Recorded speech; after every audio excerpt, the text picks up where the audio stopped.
Om Swastiastu, eh, Shalom, Namo Buddhaya, Salam Harmoni. Di sini kami akan mempresentasikan dari mata kuliah manajemen basis data dengan beranggotakan saya sendiri Elma Regina Nababan dengan NIM 21150914040. Yang kedua ada Komang Sukerni dengan NIM 211591074. Dan yang terakhir ada Gede Abisan Jiwa Kurniawan dengan NIM 21150911086. Di sini kami akan mempresentasikan materi. Yang pertama yaitu materi dari database paralel, di mana ada pendahuluan, yang kedua ada keuntungan database paralel, yang ketiga ada kerugian database paralel, yang keempat arsitektur desain paralel, yang kelima yaitu elemen kunci pengolahan database paralel, dan yang keenam yaitu paralelisme query. Kemudian yang selanjutnya yaitu materi database distribusi, di mana ada 7 submateri. Yang pertama yaitu pengertian, yang kedua perbedaan paralel dan terdistribusi, yang ketiga jenis database distribusi, yang keempat fungsi basis data terdistribusi, yang kelima keuntungan dan kerugian, yang keenam arsitektur basis data, dan yang ketujuh yaitu distributed database system design. Baik, saya serahkan kepada teman saya yang bertugas untuk database paralel. Baik, di sini saya akan menjelaskan tentang database paralel. Yang pertama itu adalah pendahuluan. Next. Di mana dalam pendahuluan ada arsitektur sistem basis data sangat dipengaruhi oleh sistem komputer yang mendasari di mana sistem basis data berjalan. Tujuan dari sistem basis data paralel biasanya untuk memastikan bahwa sistem basis data dapat terus bekerja dengan kecepatan yang dapat diterima, meskipun ukuran basis data dan jumlah transaksi meningkat. Selanjutnya, next. Lalu ada keuntungan database paralel. Yang pertama itu ada peningkatan throughput. Lalu ada peningkatan waktu respon. Ketiga ada penggunaan untuk aplikasi untuk meminta database yang sangat besar dan untuk memproses transaksi yang sangat besar dalam urutan ribuan transaksi per detik. Keempat ada peningkatan kinerja yang substansial. Lalu ada peningkatan ketersediaan sistem, lalu ada fleksibilitas yang lebih besar. Yang terakhir kemungkinan untuk melayani sejumlah besar pengguna. Next. Kemudian ada kerugian database paralel. Itu ada 3. Yang pertama adalah lebih banyak biaya awal. Yang kedua ada masalah interferensi. Kedua ada masalah miring. Baik, selanjutnya saya akan ke moderator. Baik, di sini saya akan menjelaskan mengenai arsitektur data paralel, di mana yang pertama memori bersama arsitektur database paralel banyak CPU. Nah, dalam sistem memori bersama, komputer memiliki beberapa CPU aktif secara bersamaan yang terhubung ke jaringan, interkoneksi, dan dapat berbagi atau mengakses memori utama tunggal atau global dan kumpulan penyimpanan disk yang umum. Nah, yang kedua yaitu shared disk arsitektur database paralel. Banyak CPU di mana dalam sistem disk bersama, beberapa CPU terpasang ke jaringan interkoneksi dan setiap CPU memiliki memorinya sendiri, tetapi semuanya memiliki akses ke penyimpanan disk yang sama atau lebih umum ke array disk bersama. Kemudian ada manfaat arsitektur memori bersama. Yang pertama yaitu komunikasi antar CPU sangat efisien. Yang kedua, overhead komunikasi rendah. Di sini ada dapat gambar sebagai gambaran yang dapat dilihat. Kemudian yang selanjutnya yaitu keterbatasan arsitektur memori bersama, di mana akses memori menggunakan mekanisme kecepatan sangat tinggi yang sulit dipatasi dan kehilangan efisiensi. Nah, karena bus communication atau jaringan interkoneksi digunakan bersama oleh semua CPU, arsitektur memori bersama tidak dapat diskalakan menjadi 80 CPU secara paralel. Selanjutnya yaitu manfaat arsitektur shared disk, di mana arsitektur shared disk ini mudah untuk menyeimbangkan beban karena data tidak harus dibagi secara permanen di antara CPU yang tersedia. Yang kedua yaitu karena CPU memiliki memori sendiri, bus memori bukanlah hambatan. Yang ketiga yaitu menawarkan solusi biaya rendah. Dan yang selanjutnya yaitu telah menemukan penerimaan dalam aplikasi. Yang selanjutnya yaitu ada batasan-batasan dari arsitektur shared disk ini sendiri, di mana yang pertama yaitu menghadapi masalah yang sama dari hambatan interferensi dan perebutan memori karena jumlah CPU yang meningkat. Yang kedua yaitu arsitektur shared disk juga memiliki masalah skalabilitasnya. Selanjutnya yaitu shared nothing arsitektur database paralel banyak CPU, di mana dalam sistem shared nothing beberapa CPU terpasang ke jaringan interkoneksi sebelum sebuah node dan setiap CPU memiliki memori lokal dan penyimpanan disk, tetapi tidak ada dua CPU yang dapat mengakses area penyimpanan disk yang sama. Kemudian ada manfaatnya, di mana yang pertama yaitu arsitektur ini meminimalkan pertikaian antar GPU dengan tidak berbagi sumber daya. Dan karena itu menawarkan skalabilitas tingkat tinggi. Yang kedua yaitu karena diferensi disk lokal dilayani oleh disk lokal setiap CPU, sehingga mengatasi batasan yang mengharuskan semua I/O melalui jaringan interkoneksi tunggal.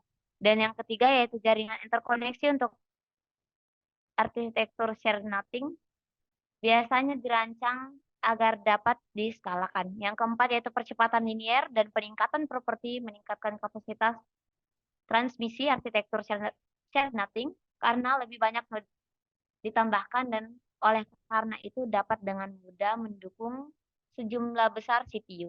Nah, dapat dilihat pada gambar yang next yaitu peningkatan atau scale up. Peningkatan adalah properti di mana kinerja database paralel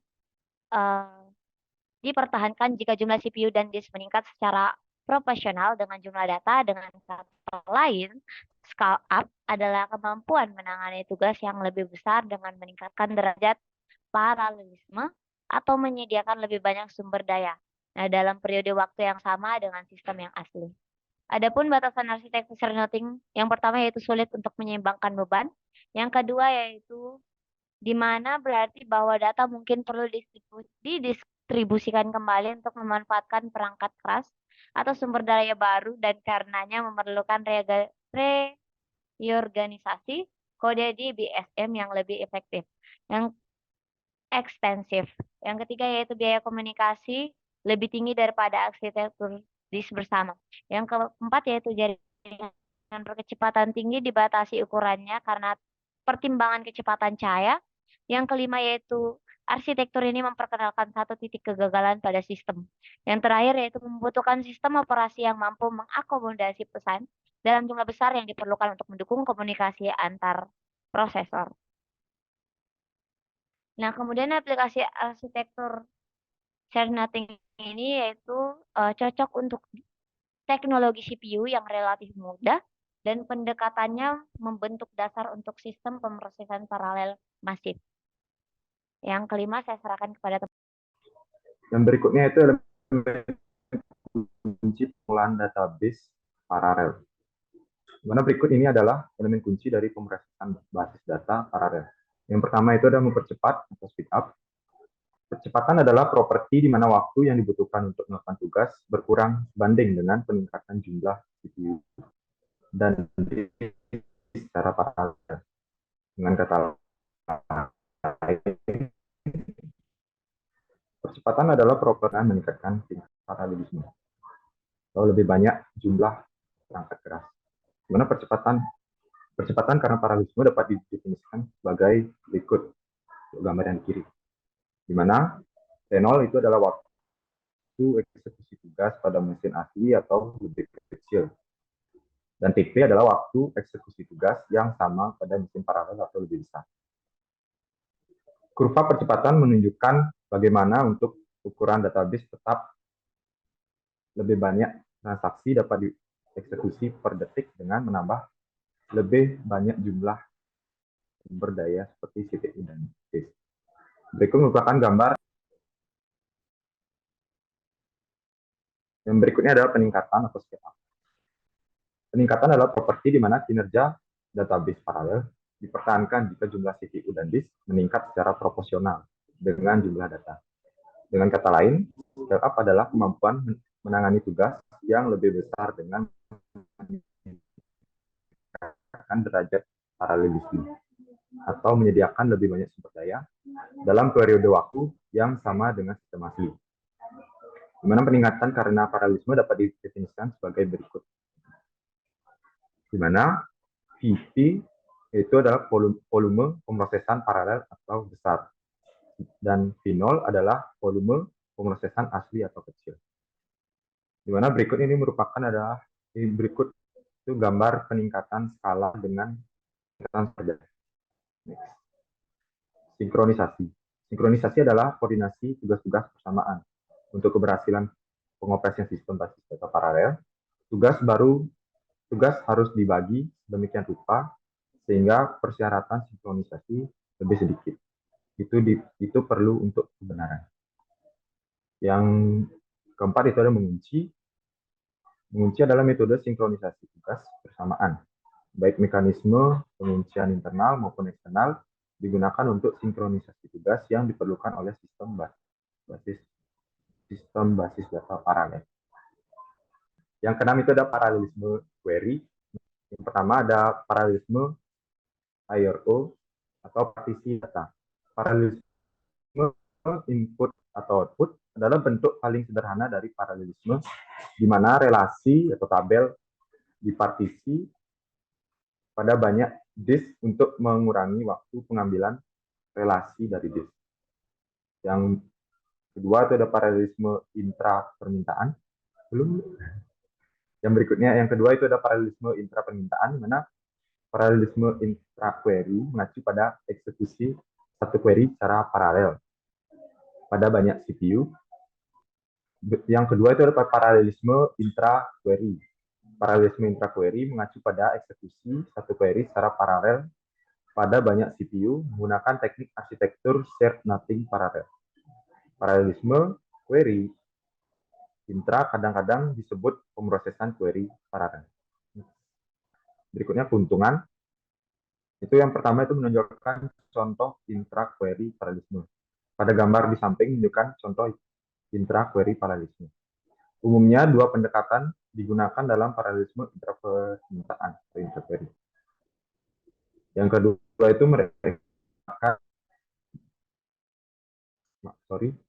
itu mereka bermanfaat untuk aplikasi pendukung keputusan yang mengeluarkan query baca saja yang kompleks, termasuk query yang melibatkan banyak gabungan. Pemisahan khas. Itu keuntungannya itu pemartisian khas memiliki keuntungan untuk menyediakan bahkan distribusi data di seluruh disk yang tersedia, membantu mencegah kemiringan. Berikutnya itu kerugian. Teknik partisi khas tidak cocok untuk query titik pada atribut non-partisi. Itu juga tidak cocok untuk menjawab pertanyaan rentang, karena biasanya fungsi khas tidak mempertahankan kedekatan dalam suatu rentang. Berikutnya itu rentang partisi. Keuntungannya, partisi rentang melibatkan penempatan tuple yang berisi nilai atribut yang termasuk dalam rentang tertentu pada disk. Ini menawarkan kinerja yang baik untuk query berbasis rentang dan juga memberikan kinerja yang wajar untuk query pencocokan tepat ke titik yang melibatkan atribut pemartisian. Kekurangannya, partisi rentang dapat menyebabkan kemiringan dalam beberapa kasus. Berikutnya paralelisme interquery. Dalam paralelisme antar permintaan, beberapa transaksi dijalankan secara paralel, masing-masing satu. Interquery terkadang juga disebut pemrosesan transaksi paralel. Pengguna utama paralelisme antar permintaan adalah meningkatkan sistem pemrosesan transaksi untuk mendukung sejumlah besar transaksi KPT. Manajemen kunci yang efisien adalah metode lain yang digunakan oleh DBMS untuk mendukung paralelisme antar permintaan, khususnya dalam arsitektur service. Berikutnya keuntungan. Yang pertama itu bentuk paralelisme yang mudah untuk didukung dalam sistem basis data, khususnya dalam sistem paralel memori bersama. Yang kedua, peningkatan throughput transaksi. Yang ketiga, peningkatan sistem pemrosesan transaksi untuk mendukung jumlah transaksi yang lebih besar per detik. Berikutnya kerugian. Yang pertama itu waktu respon dari setiap transaksi tidak lebih cepat daripada jika transaksi dijalankan secara terpisah. Yang kedua, lebih rumit dalam arsitektur service atau shared nothing. Berikutnya partisi round robin. Keuntungannya itu partisi round robin cocok untuk di aplikasi yang ingin membaca seluruh relasi secara berurutan untuk setiap query. Kekurangannya, dengan teknik partisi round robin, query titik dan query rentang rumit untuk diproses karena masing dari ND harus digunakan untuk pencarian. Berikutnya itu skema partisi, mana kekurangannya itu partisi skema lebih rentan terhadap miringan data. Sebagian besar vendor mendukung partisi skema bersama dengan satu atau lebih teknik. Paralelisme intraoperasi. Dalam paralelisme intraoperasi, kami memparalelkan eksekusi setiap tugas operasi individu dari suatu tugas, seperti pengurutan, proyeksi, penggabungan, dan sebagainya. Keuntungannya, yaitu yang pertama ada paralelisme intraoperasi adalah wajar dalam database. Yang kedua itu tingkat paralelisme berpotensi sangat besar. Berikutnya paralelisme interoperasi. Dalam paralelisme interoperasi, berbagai operasi dalam ekspresi query dijalankan secara paralel. Dua jenis paralelisme interoperasi berikut digunakan. Yang pertama itu paralelisme pipeline. Dalam paralelisme pipeline ini, tupel keluaran dari suatu operasi A dikonsumsi oleh operasi kedua B. Bahkan sebelum operasi pertama menghasilkan seluruh rangkaian tupel dalam keluarannya. Dengan demikian, dimungkinkan untuk menjalankan operasi A dan B secara bersamaan. Si B menggunakan tupel secara paralel dengan operasi yang memproduksinya. Keuntungannya yaitu paralel pipeline berguna dengan jumlah kecil SKU. Selain itu, eksekusi pipeline menghindari penulisan hasil antara ke disk. Yang berikutnya kerugian itu paralelisme pipeline tidak dapat ditingkatkan dengan baik. Yang kedua itu adalah paralelisme independen. Dalam paralelisme independen, operasi dalam ekspresi query yang tidak bergantung satu sama lain dapat dijalankan secara paralel. Keuntungannya itu paralelisme independen berguna dengan tingkat paralelisme yang lebih rendah. Kerugiannya, seperti paralelisme pipeline, paralelisme independen tidak memberikan tingkat paralelisme yang tinggi. Ini kurang berguna dalam sistem yang sangat paralel. Berikutnya itu adalah basis data terdistribusi.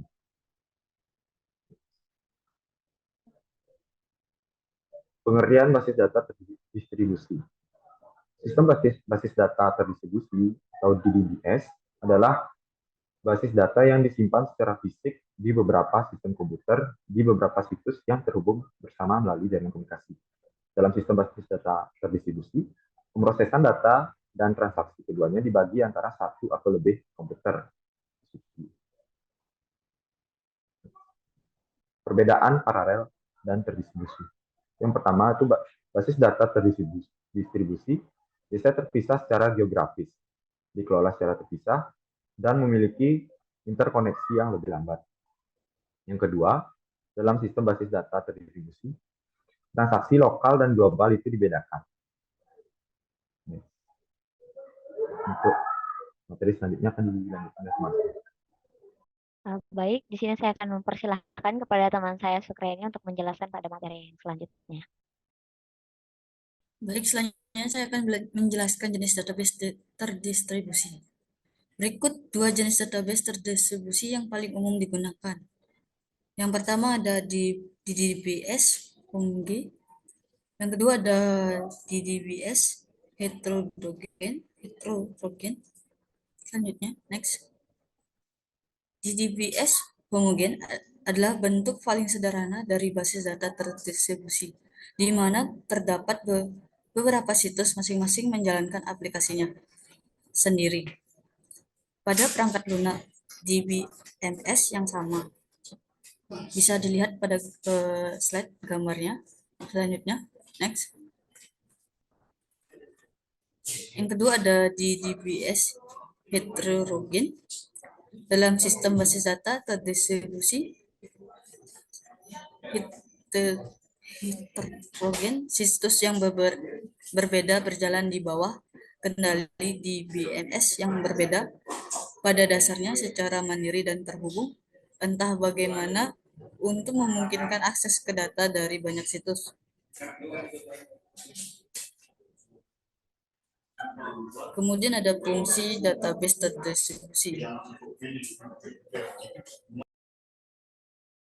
Baik, yang keempat ada fungsi database terdistribusi. Yang pertama ada kemampuan melacak data, distribusi data, fragmentasi, dan replikasi dengan memperluas kategori di DBMS.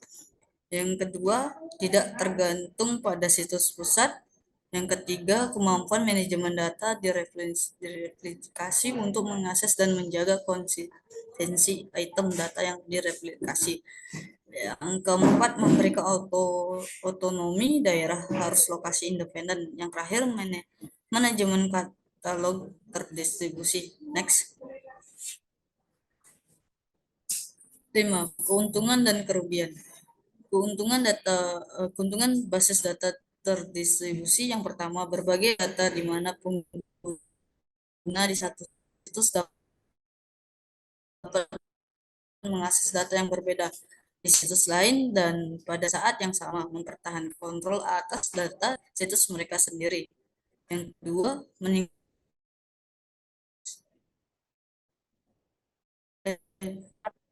efisiensi langsung. Keuntungan data dan kerugian.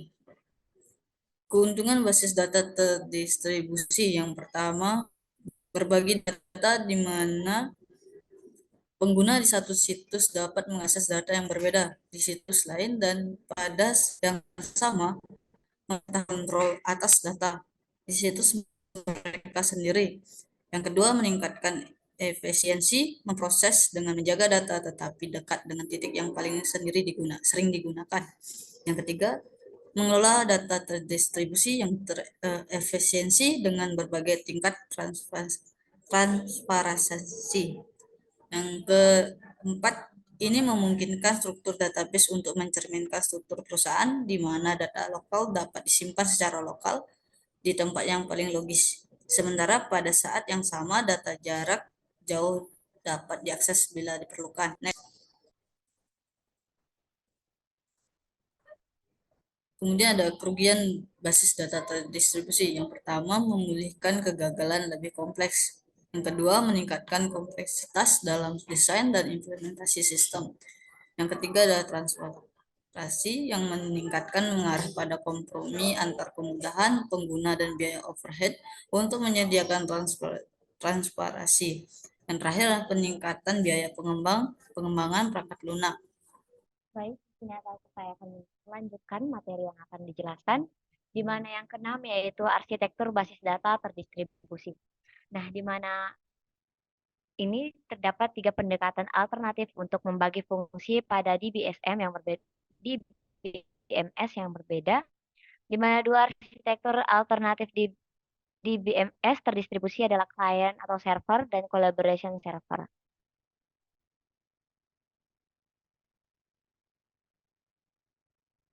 Yang pertama ada client server, di mana sistem client server mempunyai satu atau lebih proses client dan satu atau lebih proses server. Nah, dan sebuah proses client dapat mengirim query ke sembarang proses server. Klien bertanggung jawab pada antarmuka untuk user, sedangkan server mengatur data dan mengeksekusi transaksi. Sehingga Suatu proses klien berjalan pada suatu personal komputer dan mengirim query ke sebuah server yang berjalan pada mainframe. Nah, untuk visualisasinya dapat dilihat pada di sebelah slide. Selanjutnya yaitu collaboration server,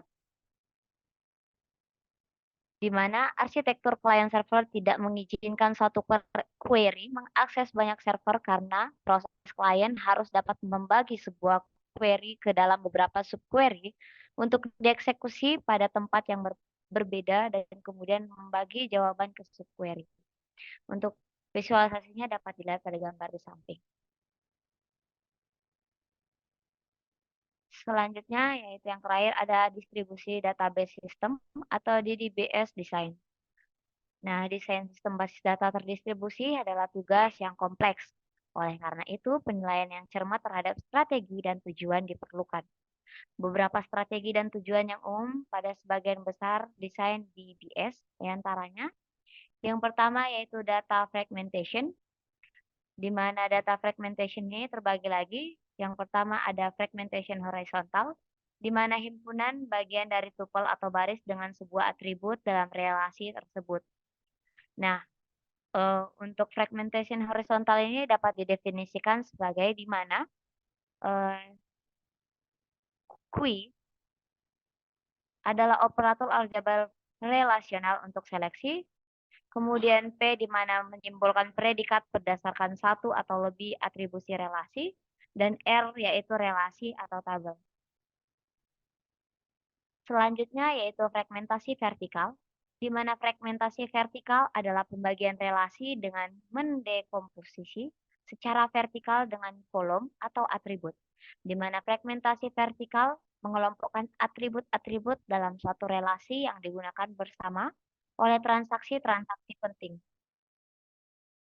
Yang selanjutnya yaitu fragmentasi vertikal, di mana fragmentasi vertikal adalah pembagian relasi dengan mendekomposisi secara vertikal dengan kolom atau atribut, di mana fragmentasi vertikal mengelompokkan atribut-atribut dalam satu relasi yang digunakan bersama oleh transaksi penting. Nah, untuk fragmentasi vertikal sesuai dengan operasi relational proyeksi dan didefinisikan sebagai di mana yang pertama yaitu operator aljabar relasional di mana simbolnya dapat dilihat pada layar. Ya, N1 dan N2 dan seterusnya yaitu atribut proyeksi relasi, dan R sendiri yaitu relasi atau tabel. Yang selanjutnya yaitu fragmentasi campuran. Fragmentasi campuran merupakan fragmentasi gabungan antara horizontal dan vertikal. Nah, di mana fragmentasi campuran didefinisikan menggunakan operasi pemilihan dan proyeksi dari aljabar relasional. Untuk rumusnya dapat dilihat pada.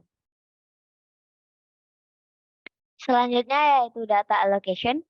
Yang pertama yaitu terpusat atau centralized, di mana dalam kasus strategi terpusat seluruh database tunggal dan DBMS disimpan di satu situs.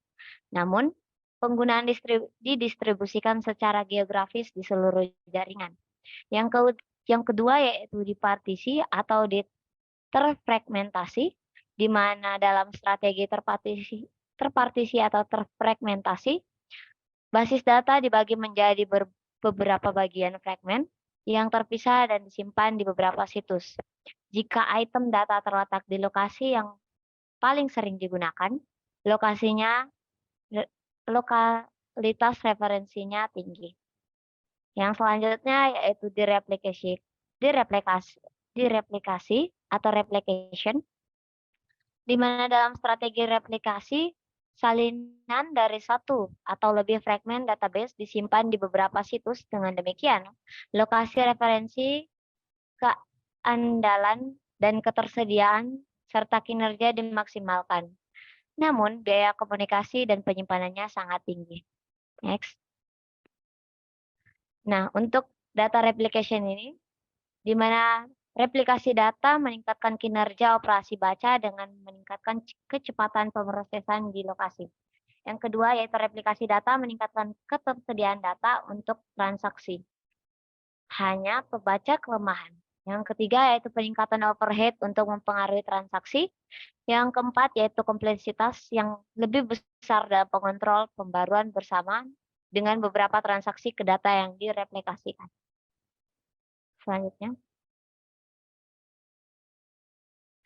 Selanjutnya ada transparansi lokasi atau location transparency, di mana yang memungkinkan pengguna untuk mengakses data tanpa mengetahui atau peduli dengan situs tempat data berada.